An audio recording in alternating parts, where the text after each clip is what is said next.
And it's BBOR, Black Box Online Radio, coming to you from West Virginia at heart and from around the globe. My guest on the program today is Todd. He is the author of Ron's Revenge, a book that explores the case of O.J. Simpson in a rather different way. Chris, how you doing? Good, Ned. Thanks for having me on. So, Chris, what first made you curious about the O.J. Simpson trial? Was it a conventional reason, or did you have a different type of reason to look into it? You want the short version or the medium version? I got time. It's up to you. Yeah, As much detail as you want. Sure. Yeah, I'll give you the short version. I grew up with the case. I was in college when the murders took place. I watched a lot of the trial. It was a part of our pop culture. I'm an East Coast kid. I wasn't from Los Angeles at the time where I live now, but it was obviously a big deal. So it was always ingrained in my psyche about Nicole and Ron and OJ. And I always knew there was something amiss with the entire case investigation. And I never really looked at it. I wasn't an investigative producer at the time. I actually worked in Hollywood for about 20 years as an assistant director. I eventually became a director and producer and writer. And that was my dream, was to do scripted content. And I did that for a long time. And then about 10 years ago, I got involved in the Natalie Wood case. Excuse me. And I started to investigate that. And I was going to write a book. I wrote a screenplay about her murder, which I felt was a murder through this source and another investor that came to me. And so I started to get myself into true crime, I guess, in a scripted space.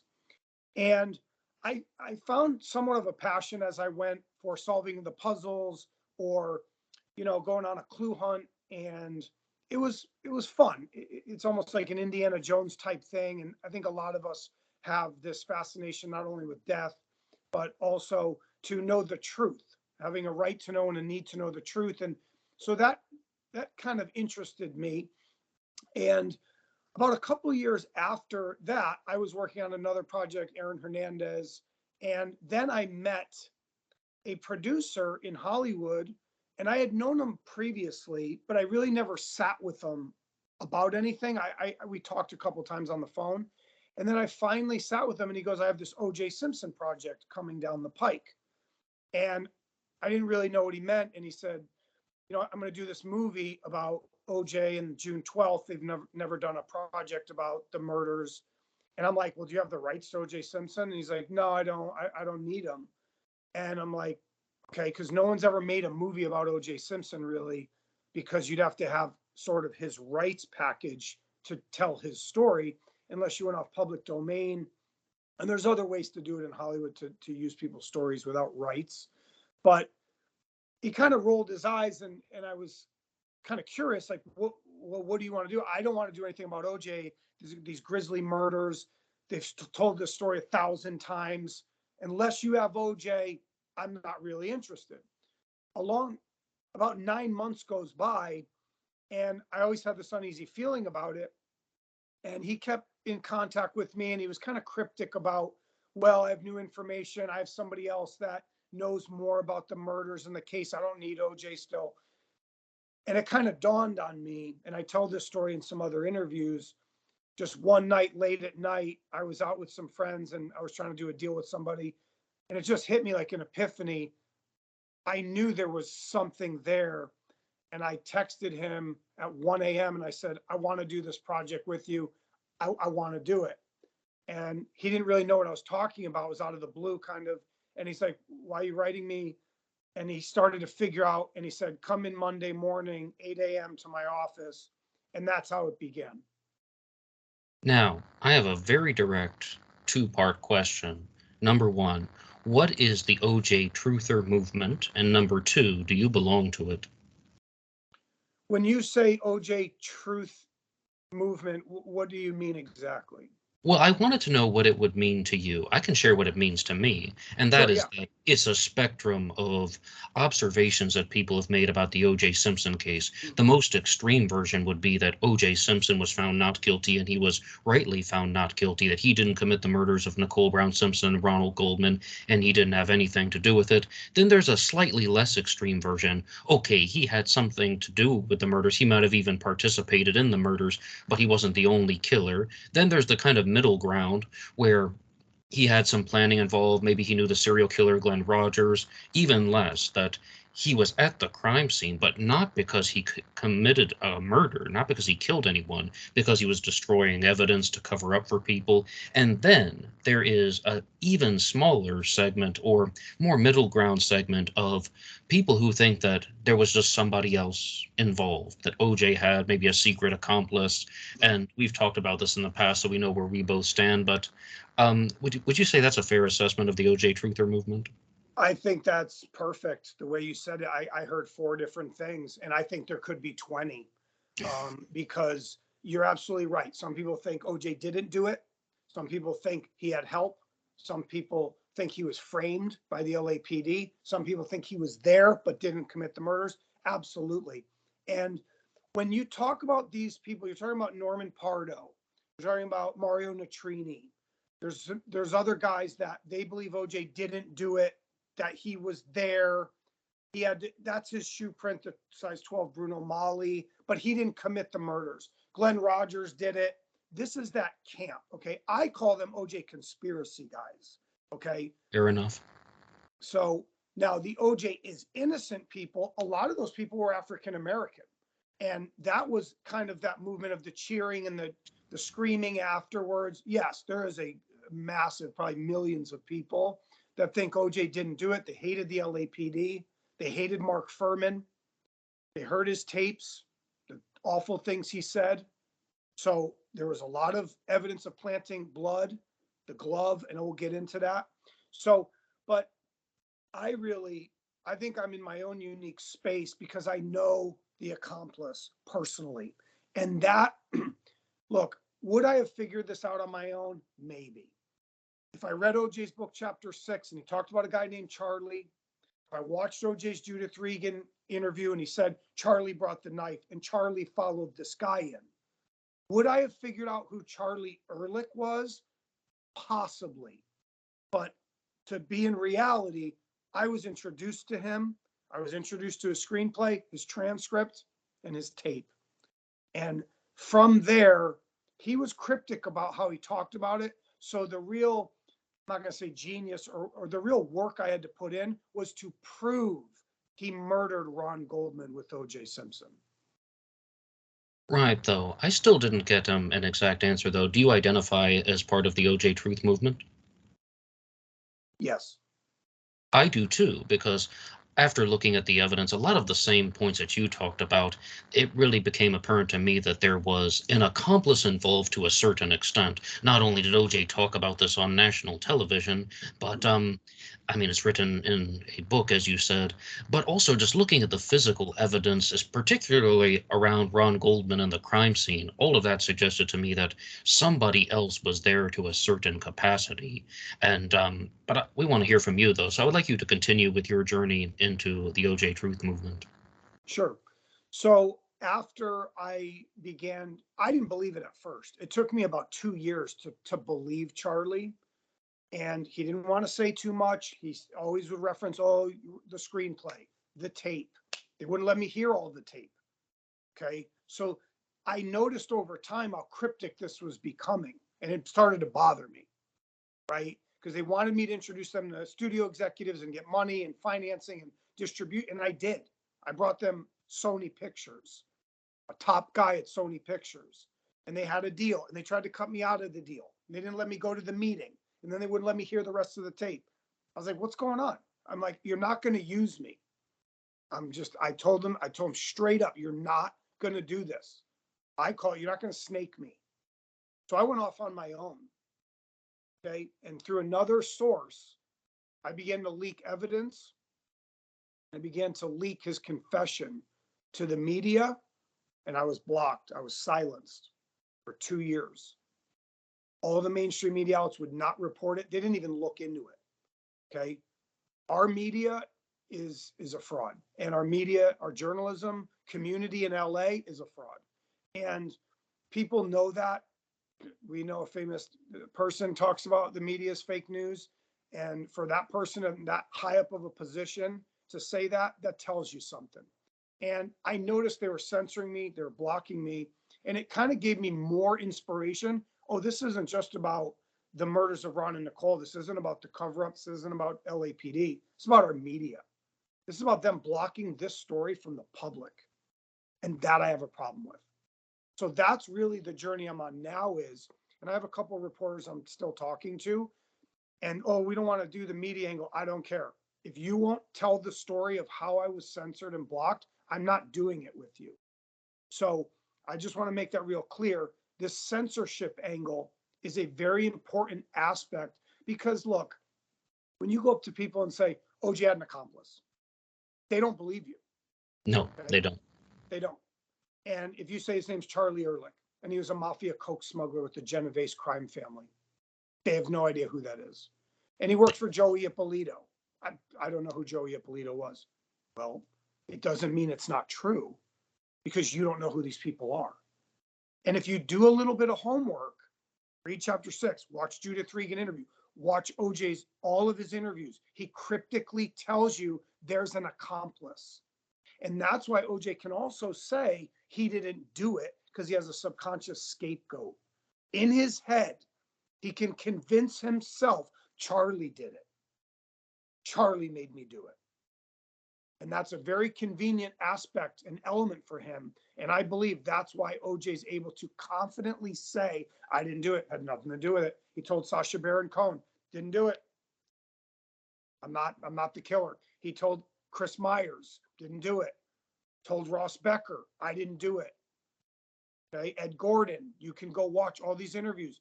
Judy Finnegan, Richard Madeley. So the journey, it's been up and down. I've had to kind of talk to Charlie undercover at times. I couldn't always go to him as myself. It was a dangerous situation. Some of these guys are still alive, these mob guys. This is a mafia story. This is a cocaine story.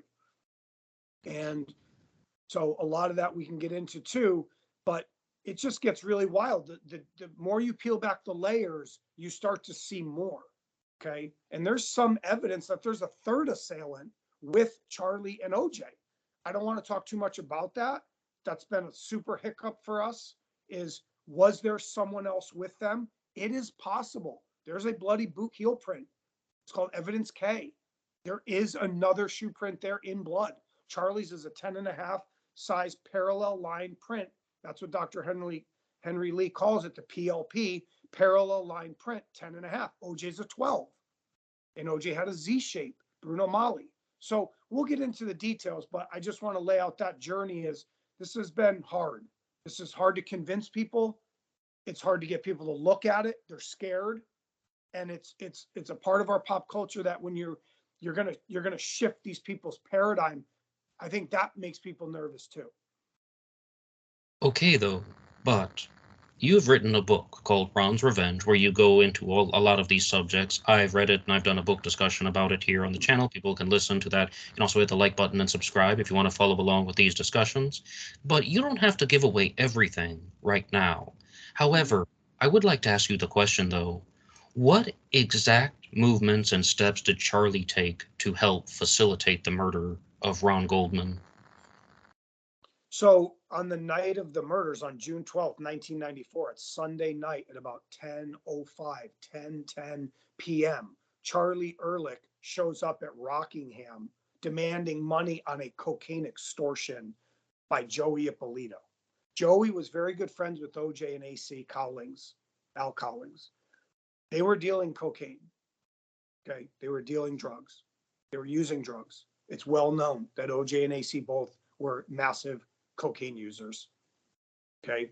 They were dealing with Joey. Joey was taking contacts from them. This had been going on for months. Some people said they knew each other for years in Miami. I can't prove that about the Miami. I can prove that they knew each other in LA. It was an extortion. Joey Ippolito, he was the devil. He was a snake. He had done this to many people. I know someone that was personally threatened by Joey Ippolito. He's older, guy in Miami. He told me stories about Joey. Joey's own brothers didn't trust him. His brothers didn't trust him. So he set this extortion in motion because he was a fugitive of the law, or he was let out by the FBI. We don't know. There's a book, a U.S. Marshal wrote a book. Said we couldn't find Joey Ippolito for a year, about a year. He jumped Pensacola, but they kind of didn't want to say whether he was a rat and they let him out because another guy had come to them and goes, I'm scared for my life. You guys let him out. Now he's on the loose coming for me. No, we're still tracking him. It's all good. So that right there shows me he may not have been a fugitive. He may have been let out. Okay. They didn't find him until December. Okay. That would be December of 1994. That's when they found him. So from the winter, late winter, all the way through the murders into the fall, nobody knows where Joey Ippolito is. I'm not saying he's at the murder scene. I do believe he's either in LA at the time of the murders, or he could make the call from anywhere, man. I don't know. So that's been a hard thing to deal with. But Charlie goes there, says, hey, OJ, we got to get that money. We got bosses. You got bosses. They just want their money. Why are you squeezing me? So OJ says, why are you squeezing me? Oh, it's maybe because of Nicole. No, it's because of Faye Resnick. And so they start this back and forth. Nicole's fault, Faye's fault, Keith Z's fault. He slept with Nicole. OJ watched them through the window. He says his name. This sets OJ off like a time bomb. Then when they show up, get in the Bronco, we're going to Nicole's. OJ tells Charlie to get in the Bronco. Charlie didn't want to go with him. He's like, oh, okay, and they're going together. And there's Ron Goldman. Now Ron Goldman's there, good-looking young guy, dressed up, holding a package, an envelope with Judita Brown's glasses in him. This sets OJ off. And now there's a fight, and there's a verbal fight, and they're all there in a small, dark space. OJ tells you Charlie's there. I pushed Charlie out of the way. I grabbed the knife from Charlie. They say that because they're trying to confuse you. They don't want you to know there's two knives. They want you to think there's one. Okay? There's two. And the autopsy shows that. And the testimony of Dr. Erwin Golden shows that. And Michael Baden and Dr. Henry Lee and Dr. Lakshmanan shows that. There's two different types of knife wounds on Ron Goldman. So, if you want to go in the details of the murders, I can paint that picture as best I can. I'm just getting you there. They come through the back gate. They're stalking out front. Ron Goldman shows up. They have some words. Nicole's coming out. It's all happening very fast. That murder is over within 5 minutes. Start to finish, 5 minutes. All right, I have a bunch of questions for you, but very briefly for the audience, who was Faye Resnick? Faye Resnick was a friend of Kris Jenner.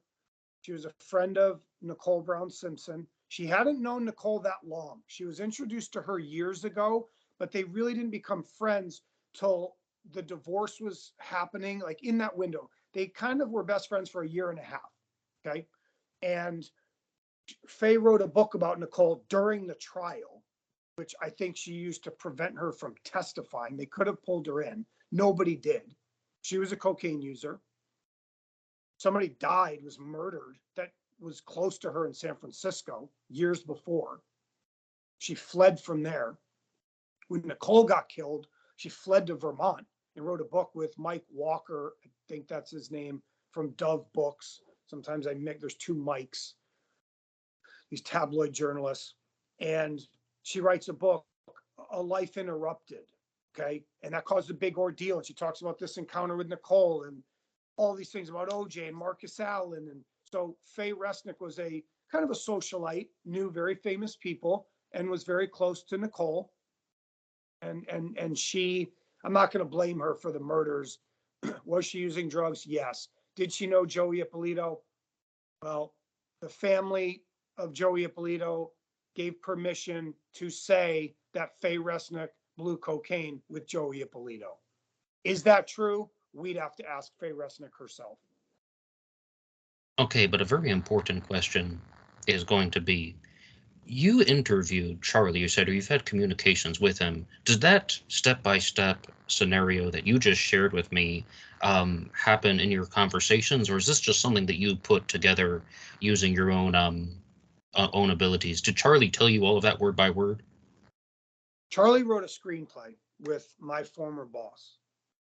That's in writing. That's 107 pages. That is nonfiction, and that is his story in the mafia. That's his life story. There's two versions of that screenplay. I have the second version. I read the first version. I was not allowed to have it. I have the second version. Okay. They didn't want me to have that either. He made a tape that's over 25 hours long.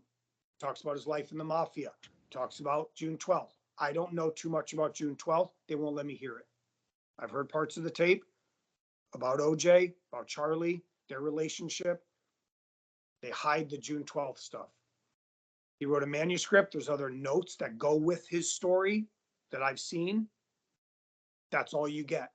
When you ask Charlie, he won't talk to you about it. He won't talk to you about it on the phone. He will not email you. He will not put anything in writing from himself.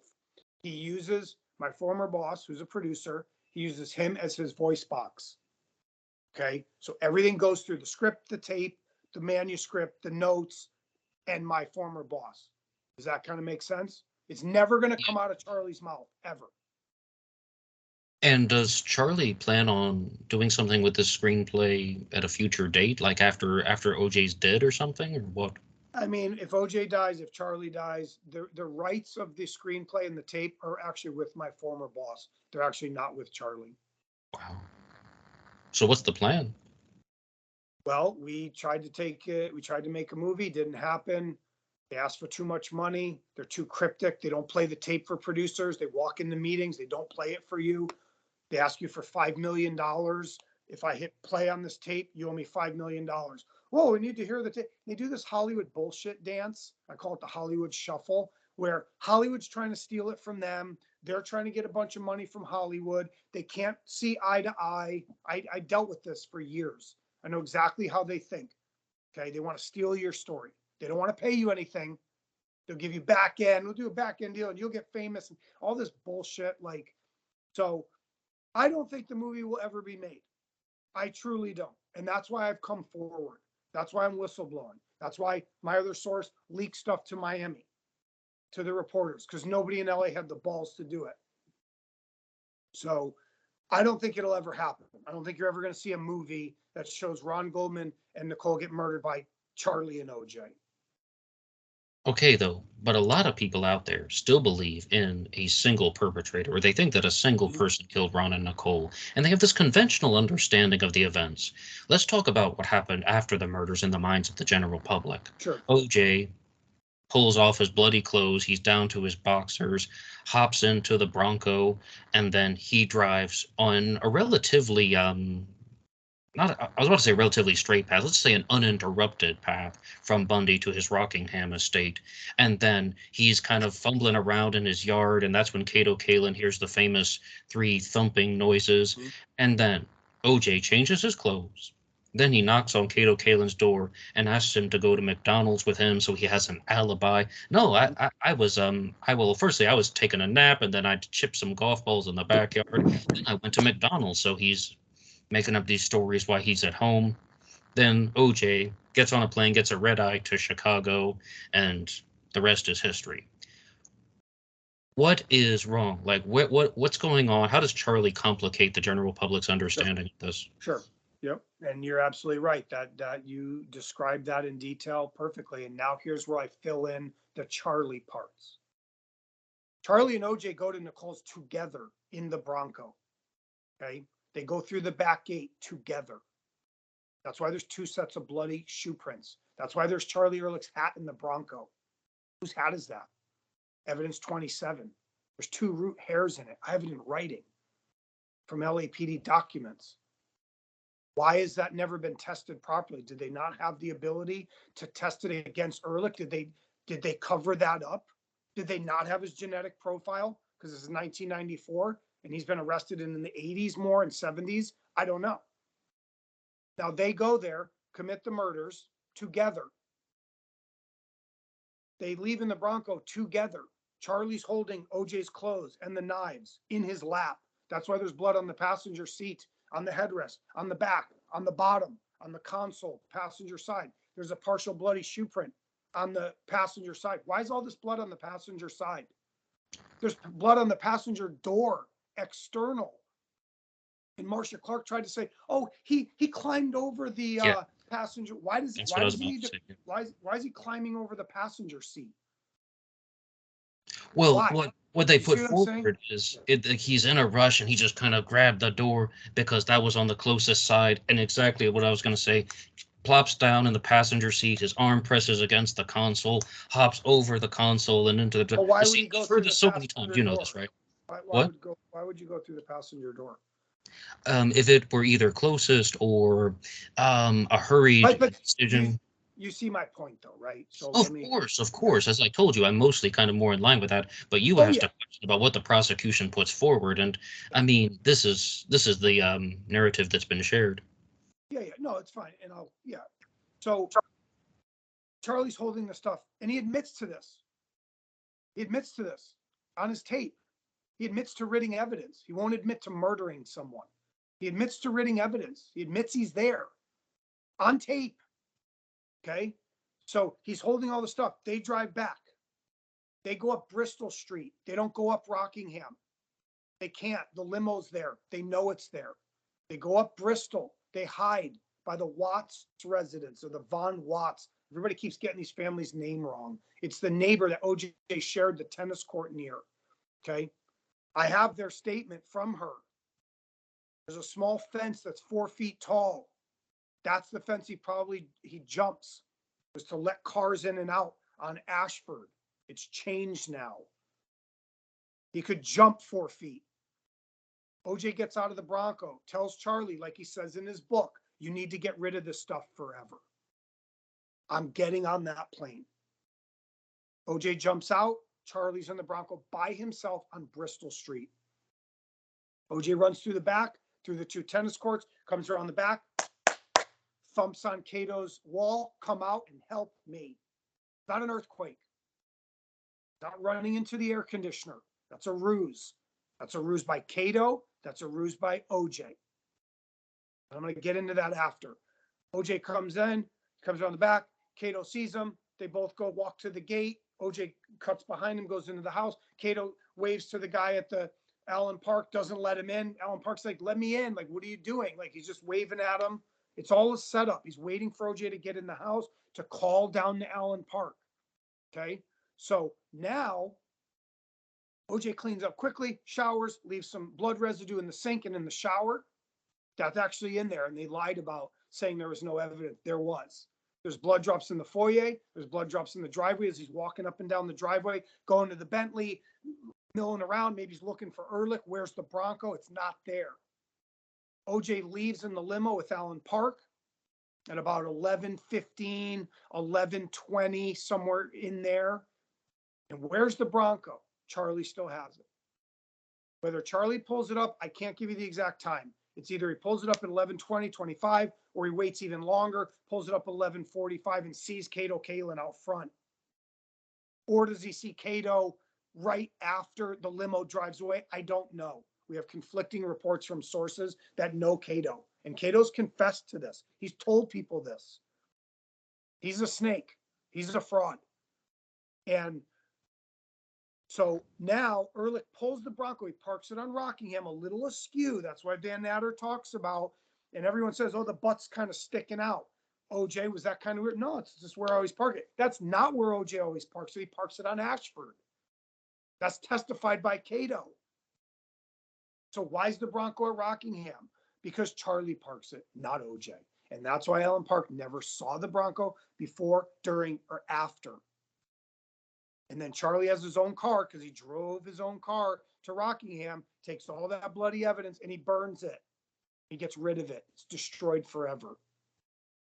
Okay, where he put the knife, I don't know. You can't burn a knife. So I can't say where the knives actually went. But that's the story that people have to understand. OJ has help. That's why they don't see the Bronco. That's why OJ can rush back there so quickly. Someone's getting rid of evidence. Where's the bloody clothes? Where are the bloody shoes? How'd they never find them? They searched gutters, sewers, people's yards. They looked for that stuff for a long time. They found nothing because Charlie had it. And Charlie confesses to that. And OJ tells you that in his book in chapter 6. You got to get rid of this for me, man. And he yells at him, say it, say it, say it. Charlie's in a panic. Charlie's in a panic. Say it. Say you're going to do this for me. And OJ rushes into the house, and the rest is history. This was almost a perfect murder. And I will say this real quick, because I think you're a smart guy, and I know you're going to have some very good questions. I'm going to give you a quick answer to a lot of your questions here. You still can ask them. They were sprinkled with fairy dust. This was a destined murder. There are going to be things and pieces of evidence that you will not be able to explain, and nor will I. Okay? I'm just going to say that I've seen this on other cases. You're going to ask why, how's this blood there? How'd they not see that? God wanted this to happen. I don't know why. I don't know if it was a dark element. The devil wanted it. We don't know. I'm just telling you right now, because we might talk about some other cases too. Don't always look for the why. Okay. I have a very simple question, actually. Do you believe that OJ destroyed any evidence or disposed of any evidence at a trash receptacle at LAX, the airport? There was a person that came forward later that said they saw OJ stuffing something in a trash can. Is that a bag with his boxers in it? Remember, his socks are in the bedroom. Okay. Is he throwing a towel away? Did he use a towel? Probably. And he's probably got a bloody towel in his bag going to LAX with his boxer shorts in it. He's not wearing them. He's not going to wear bloodied boxer shorts evidence to Chicago and back. So yes, I believe this source, this witness that said they saw OJ stuffing something in a garbage can. Sure. Do you think the knife ended up in the garbage can? No, I think Charlie has the knife. I don't think OJ would ever in a million years take a bloody knife in the limo to LAX, anywhere near security, police. That would be evidentiary suicide. Right, and the contents of the trash receptacle were not exactly examined because they couldn't go back and find the exact trash receptacle. And they always say, look, if you talk to like the OJ conspiracy guys, they looked at all the trash cans. They didn't find anything. Yeah, they did search the trash cans. Do we know they searched the right ones? Do we know if the trash was pulled out, put on a truck before they searched it? When did they search it? Was it the next day? Probably. It wasn't that night they're searching it. You know what I mean? So this is what I mean about, it's like magical. It's like fairy dust. It's like all these little things that show OJ is guilty also show he's innocent. That's why Donald Freed wrote the book Killing Time. That guy is a brilliant man. He's a dramatist. He's a writer, playwright, investigator, did JFK stuff, did Black Panther stuff. He didn't think OJ did it. If a guy that smart knew there was an accomplice, though, he knew there were more than one person there. And he had tended to be, not a bleeding heart, but he didn't want to think OJ did it either, okay? Because he saw a lot of the racial stuff that the police had done to black people for years. So he had a front row view at that. But my point is this: if a super bright guy thought OJ didn't do it, can you see how the general public thought he didn't do it too? Well, the general public seems like they've made their mind up, though. And I want to be clear as well. I think OJ committed murder, but I also think that there was an accomplice. But I really do have to ask this question because it is a challenge to all of the OJ theories. Some people believe that Nicole Brown Simpson was murdered by Glenn Rogers, who was a serial killer called the Casanova Killer, who was in Nicole Brown Simpson's inner circle. He was a serial killer who committed crimes by knife. Not only did he know her, but what I recall is they had gone out for drinks on at least 2 occasions. You can correct me if I get any of this wrong. I mean, serial killer who commits crimes by knife, and this woman ends up murdered. And as we've already talked about, Ronald Goldman walking over with her glasses. Wrong place, wrong time. Why is that narrative wrong? So, I'll give you the short answer because a lot of people write me about this. The 2 biggest theories are Jason Simpson did it and Glenn Rogers. Next question, actually. I'm just saying, those are the two things that everybody writes to me and they want to debate me about it. And they do it gently because they know I'm a hornet. Like I will bite you, I'll sting you. Like the Glenn Rogers thing is a ruse, okay? That O.J. Simpson himself created many years ago. I saw an interview many years ago where he goes, well, my lawyers thought maybe this Glenn Rogers serial killer did it. I didn't even know he was the one who came up with it. I thought it was Norman Pardo. It actually was OJ. What a coincidence. OJ brought it up.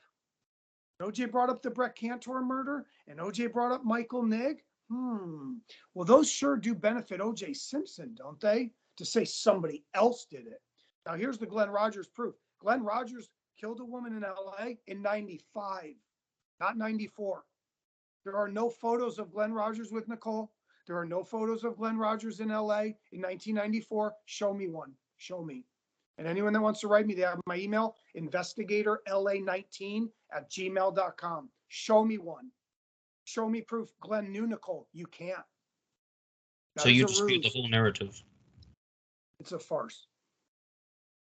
But do you believe the part where Glenn Rogers confessed to his siblings that he committed the crime? Oh, a serial killer, liar, piece of garbage said he killed someone, like Gary Oliva said he killed JonBenet Ramsey. So now we're going to believe a convicted murderer and a convicted felon, and we're not going to believe the investigators, the reporters, the witnesses, the journalists, the authors, Joe Bosco, Donald Freed. We're going to believe Glenn Rogers. Well, I don't personally. No, I'm not talking at you.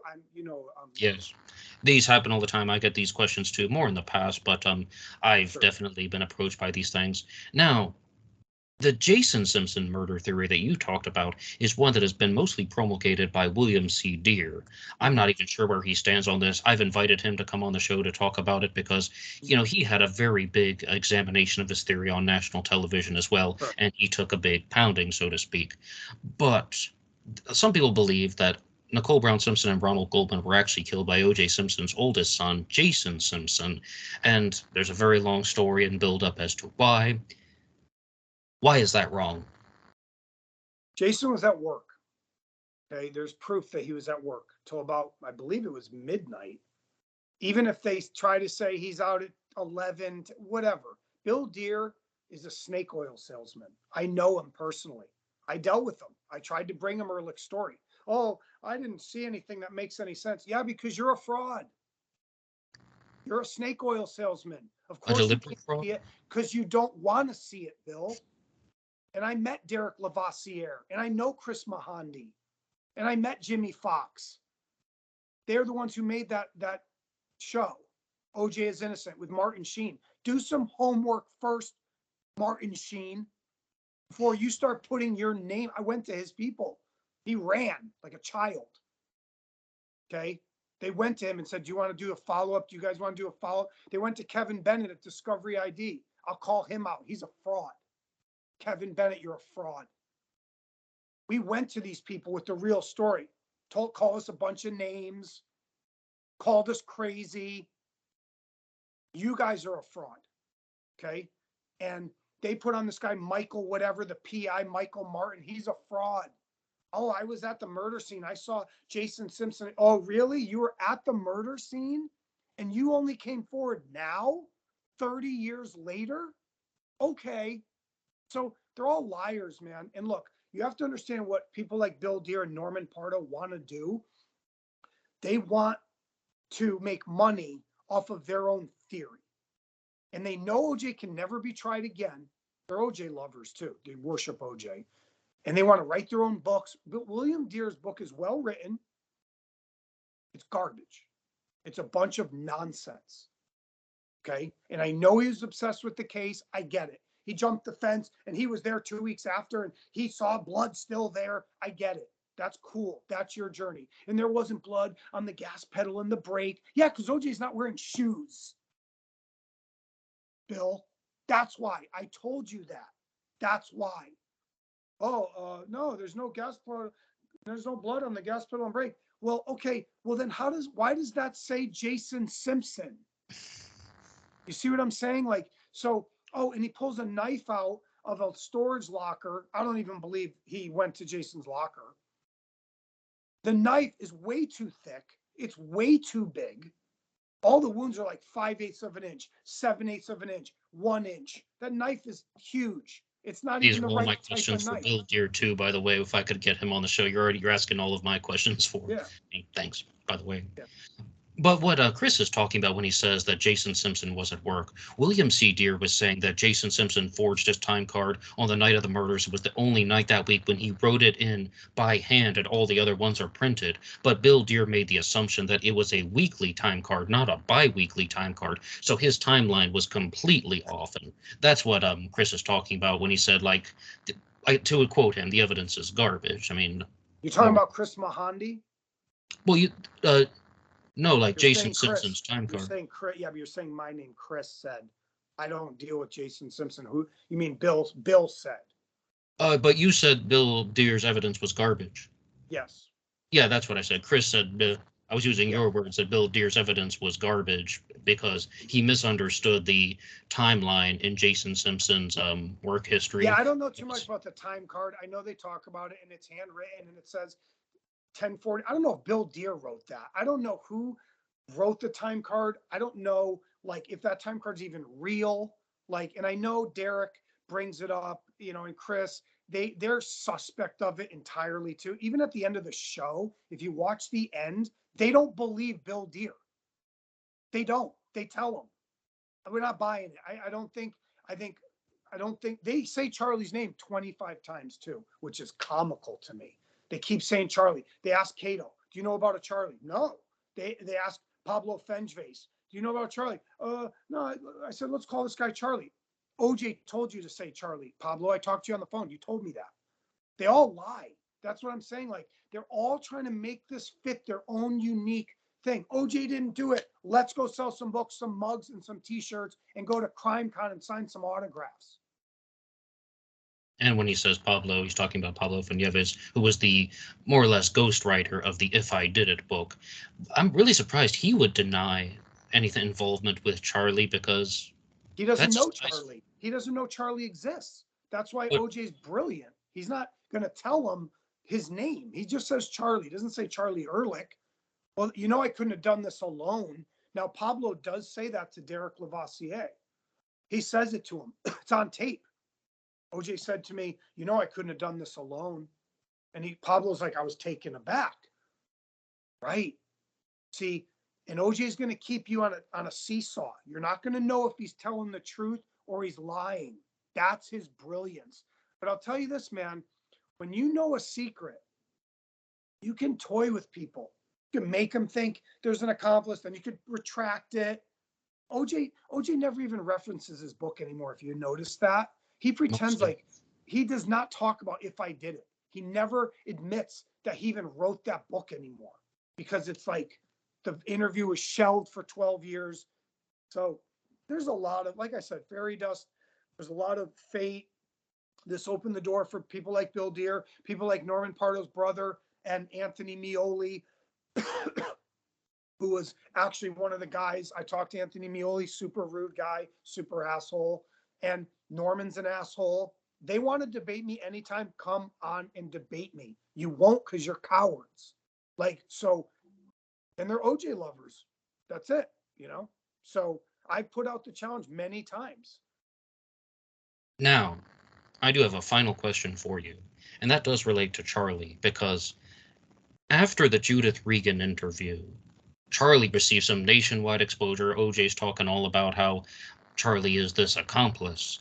And everybody was doing responses, not only on Fox, they did their response, but even on YouTube, people were saying, Charlie's not a real person. Some people were saying that Charlie served as OJ's conscience, and other people were saying that he served as OJ's dark side.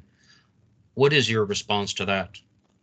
Yeah, they say it was his alter ego. Chris Darden says on the Fox interview, which they redo, I went to Soledad O'Brien. I went to Chris Darden. Why won't they let me do something with them? Because they're a fraud. They don't know the truth. They don't know the secret. They're in the dark, period. And that's why they're lost. Who's Charlie? I think Charlie's OJ. Wrong. They said that.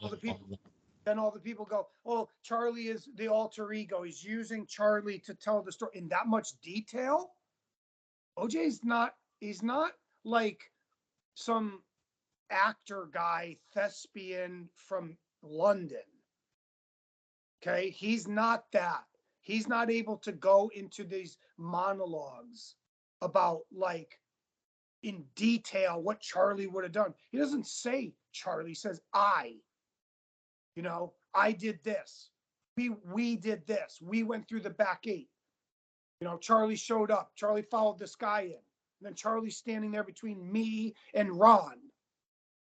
As things got heated, I remember Nicole fell and hurt herself. He slugs her, but that's his idea of saying she fell herself, blaming her, victimizing her again. So Charlie is Charlie Ehrlich. They use Charlie's name because they know you'll say they'll never use his real name. It's another cryptic ploy. It's another trick. And it took me a long time to figure that out. I couldn't figure it out either. Like, shit, why would they say his real first name? Why would Charlie let him say his first name? Now, when I told Charlie and asked him about 2 years ago, why did you let OJ say your name? I told him not to. You told him, wait. You told him not to say your name, but he did it anyway. I don't believe you. You were part of that deal. You let him say your name because Charlie can mean Charlie Company. Charlie don't surf. Charlie is a generic term. Okay. It's a noun. It's not necessarily a name. It means other things. So they can easily say, let's use your real name. Let's keep, and here's another thing too. They do an interview on MN1 after Rupert Murdoch shelves his book and bans the interview for 12 years. OJ runs to these other cheesy reporters at a station called MN1. He does an interview with the woman. People call in. And he is still he's trying to lay out his theory of him like with an accomplice, right? He doesn't say it too much in this one because he probably feels he's burned. But guess who's with him at the interview on tape? I have it. I can guess. Charlie Ehrlich. That was my guess. Yeah. Why is Charlie there? See, they're toying with you and they're bragging about it. And I think OJ waited 12 years. It's a long time. He didn't talk to Charlie for 5 years. That talks about in the confession. That talks about in the script. They did not talk for 5 years. Not a word. They reunite in Miami in about 99, 2000. Then they concoct this plan in 2006 after years of trying to make money in their drug dealing. And OJ gets the door kicked in by the FBI for an ecstasy deal. But he doesn't do any drugs, but the FBI's kicking his door in. No. So in 2006, Joey Ippolito's about to die of terminal brain cancer. What a coincidence. 2006, they do the book. They do the interview. Joey's gone. So this was a setup, and Ehrlich was sort of coming forward like, look, if we're going to do the book, the real heat, the real great story, it's a great story, first of all, let me say that, is that I was there. Don't say my last name. You're going to pay me $1 million. We're going to make $10 million from this book. And they would have. They would have made millions of dollars if the judge didn't give Fred Goldman the book, because he sued, and he made the word if tiny, and so it says I did it. Fred Goldman owns that book with Beaumont Books. OJ doesn't own it anymore. So like I said, man, this is like a roller coaster. It ebbs and flows. Charlie pops his head out once in a while, then he retracts. He's on CNN. He's in Vegas. Why is Charlie at the Vegas robbery again? And why did my boss lie about, oh, he's in the car. He's actually not in the room with Bruce Fromong and Alfred Beardsley. Yeah, he was. But I didn't know that at first because he lied to me. Oh, he's in the car waiting. Why won't you tell me he's there? Because it's the same reason you won't tell me he's at Bundy. You won't give up too much. And that's why I'm coming forward. That's why people have a right to know and need to know the truth. Hopefully your show helps us do that to the public.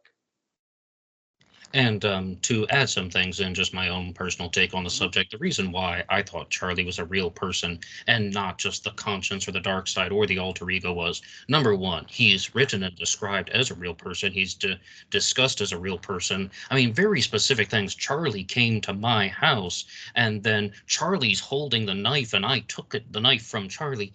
Everything is shared out in a narrative that isn't meant to be metaphorical. It's almost like hiding in place. Charlie looked at me like I was going to hit him, like I was going to punch him.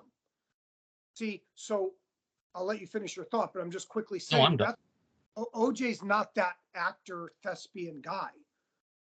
Some brilliant actor could do that. Oh, and then, like their imagination can be so detailed. This guy, Charlie, I saw this car drive by and it was Charlie. And then Charlie came up to me and then he thought I was going to punch him and he wasn't smiling. And I said, Charlie, what's the matter?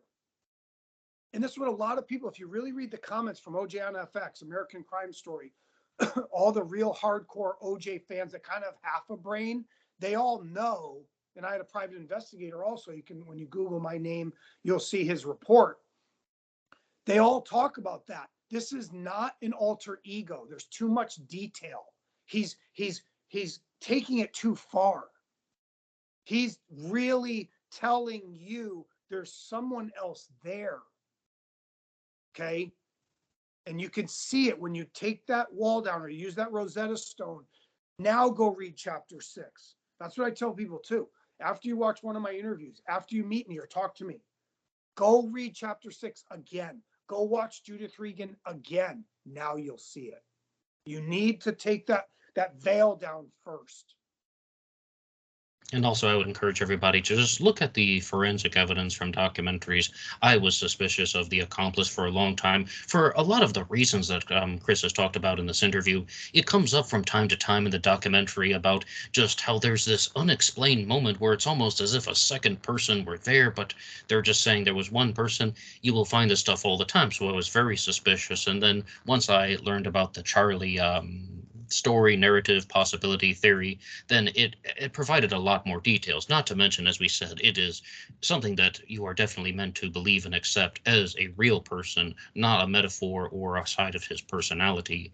But for Chris Todd, I would like to give you a chance to give a send off to the listeners of Black Box Online Radio. Do you have any final concluding message?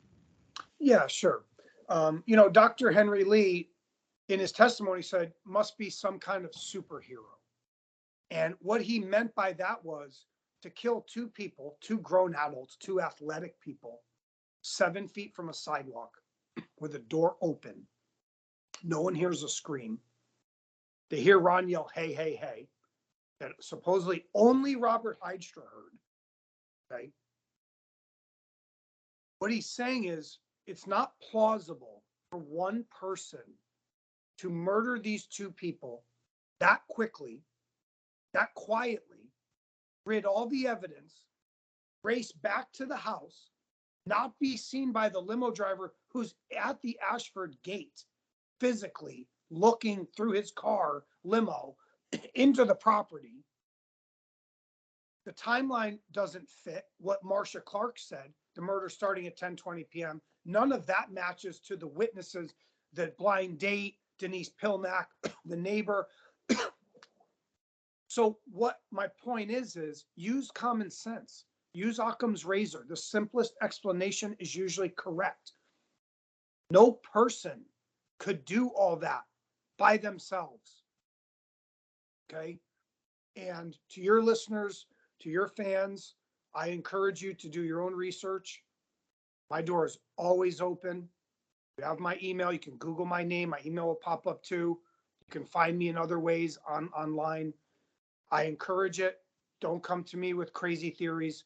If you want to talk about Charlie, if you want to talk about the truth, I will show you things. I will show you his confession. I will show you pages of the screenplay. Okay. I'm an open book with that. And I think people have a right to know and a need to know. And we need to team up to stop our media. We need to stop them from blocking this story. The families have a right to know, the Goldmans, the Browns, and the millions of fans that live this nightmare. They all have a right to know too. It's not just about the people intimately tied to the murders in the case. It's about all of us. Thank you so much for having me today. And real fast, what's the title of your book one more time? Ron's Revenge at Amazon. And also my first version was called If We Did It, How O.J. Simpson and His Accomplice Walked Free. Chris Todd, thank you so much. Thank you.